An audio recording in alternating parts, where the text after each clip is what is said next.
calon presiden dalam pemilu 2024 semakin mengerucut ke 3 nama, yakni Gubernur Jawa Tengah Ganjar Pranowo, Ketua Umum Partai Gerindra Prabowo Subianto, dan Gubernur DKI Jakarta Anies Baswedan.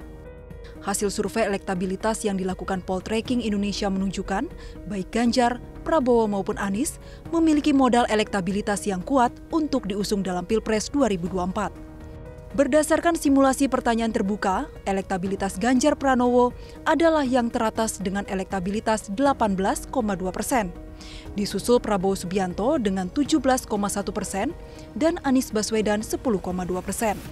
Sementara bila dikerucutkan menjadi 15 nama, Ganjar Pranowo masih yang teratas dengan elektabilitas 22,9%, disusul Prabowo Subianto 20% dan Anies Baswedan 13,5%. Ini sudah terlihat mulai ada kecenderungan itu menguatnya 3 nama calon presiden, yaitu Ganjar Pranowo, Prabowo Subianto, dan Anies Baswedan. 3 figur yang cukup stabil perolehan elektabilitasnya menembus angka 2 digit, yaitu di angka 10%. Di angka 10%, bahkan Prabowo pas di 20%, Ganjar Pranowo bisa di atas 20%. Jadi 3 nama ini adalah untuk peta politik elektoral kali ini. Melihat keseluruhan nama-nama yang muncul dalam hasil survei, menurut Hanta ada 3 panggung strategis yang menjadi modal kandidat untuk maju di 2024. Yang pertama adalah panggung kepala daerah, kemudian panggung ketua umum partai politik, dan yang ketiga adalah panggung menteri kabinet. Namun peta elektabilitas capres masih sangat cair karena berbagai dinamika koalisi parpol masih mungkin terjadi jelang Pilpres 2024. Survei nasional ini dilakukan pada 3 hingga 10 Oktober 2021 terhadap 1.200 responden melalui wawancara tatap muka. Tingkat kepercayaan survei ini sebesar 95% dengan margin of error 2,8%. Dari Jakarta, Tim Liputan Metro TV. Pemirsa, elektabilitas Capres 2024 semakin mengerucut ke 3 nama, Ganjar Pranowo, Prabowo Subianto, dan Anies Baswedan. Apakah peta politik tersebut masih bisa berubah? Saya akan bertanya langsung ke Direktur Eksekutif Poltreking Indonesia, Hanta Yuda. Mas Hanta, selamat malam. Mas Hanta, apa faktor yang mempengaruhi elektabilitas 3 nama ini, Ganjar, Prabowo, dan juga Anies Baswedan? Ya, 3 nama ini adalah calon presiden yang bisa dikategorikan calon presiden berpotensi capres kuat.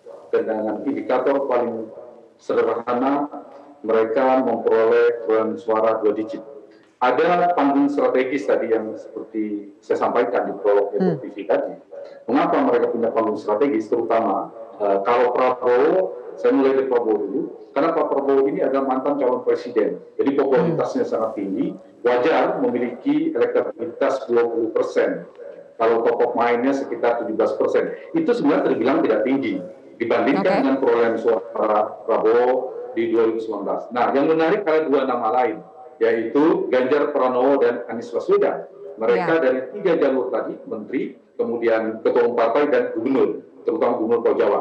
Kenapa tinggi? Zilvia, analisa saya, secara kualitatif ada 3 faktor. 1, mereka, gubernur ini menjabat di provinsi-provinsi yang kondisi pandemi, penyebaran tingkat persebaran dan penyebaran COVID-19 itu cukup tinggi.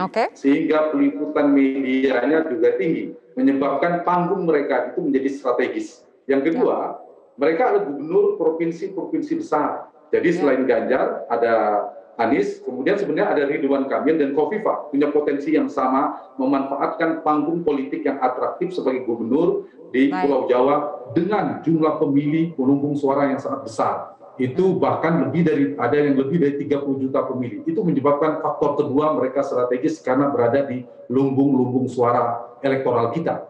Yang ketiga, satu lagi adalah faktor mereka sebagai gubernur. Itu masih tren pemilih menjadikan jalur atau eskalator politik yang strategis di gubernur itu karena menjadi jalur yang paling empuk, menjadi jalur karpet merah. Karena apa? Karena presiden sekarang adalah juga trennya dari gubernur, yaitu gubernur DKI. Sehingga figur-figur yang bisa memanfaatkan panggung politik secara atraktif itu, kemudian mereka juga bisa memanfaatkan gaya komunikasi politik yang tepat dan memanfaatkan momentum, mereka bekerja secara sistematis ya mendapatkan tempat. Dan tambah lagi adalah Ganjar dan Anies yang relatif paling atraktif, paling agresif tanda petik melakukan gerakan politik lebih sistematis ketimbang Khofifah maupun Ridwan Kamil. Mas Hanta, 3 orang ini masing-masing punya panggungnya sendiri. Apakah urutannya masih bisa berubah di antara 3 orang ini mungkin? Atau bahkan mungkin ada orang lain di luar 3 ini yang bisa menyalip? Kalau perubahan sangat mungkin. Kenapa? Secara waktu, Zilvia, Pilpres itu kan masih 2-3 tahun lagi. Jadi waktu makin jauh. Masih jauh. Artinya terlalu dini kalau menyimpulkan bahwa kecil kemungkinan akan berubah. Kalau ada pergeseran, ada peluang, ada potensi. Kedua, apakah mungkin muncul nama lain? Saya tidak menutup peluang. Tetapi semakin kecil peluang muncul nama di luar 3 nama ini. Karena Pilpres tinggal 2,5 tahun lagi. Jadi kalau dilihat trennya, memang ada nomor 4-nya Ridwan Kamil, tapi terpaut jauh dengan Anies Baswedan yang nomor 3. Kemudian ada Khofifah, ada Sandiaga Uno dan sebagainya. Nah itu agak jauh, sehingga kalau muncul, pertanyaan Zilvia tadi, kalau muncul nama baru, peluangnya kian mengecil. Kalau ada perubahan fluktuasi, juga dari trennya belum begitu kentara. Trennya sekarang memang relatif Ganjar agak naik gitu. Baik, itu tadi hasil survei terakhir yang dilakukan oleh Poltreking Indonesia dan juga Mas Hanta, terima kasih atas analisa Anda. Direktur Eksekutif Poltreking Indonesia telah bergabung bersama kami di Prime News.